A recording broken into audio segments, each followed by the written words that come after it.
Hello বন্ধুরা, কেমন আছো তোমরা সবাই? আশা করছি তোমরা সবাই ভালো আছো এবং সুস্থ আছো। বন্ধুরা, আজকে মা মঙ্গলচণ্ডীর উপোস।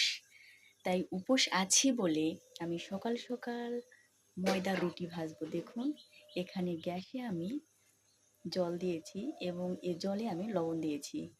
দেখুন কত সুন্দর করে জলটা বলক দিয়েছে, অর্থাৎ জল গরম হয়েছে। এখন আমি এখানে ময়দা অ্যাড করব।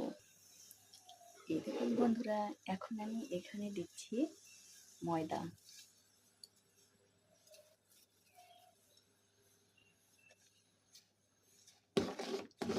এইভাবে ময়দা দিয়ে ভালো করে নাড়াচাড়া করে গাঢ় হয়ে যাবে। দেখুন এইভাবে আমি ময়দার কাই তৈরি করেছি। দেখুন কত সুন্দর হয়েছে। বন্ধুরা, এই ময়দার কাই দিয়ে আমি তৈরি করব রুটি।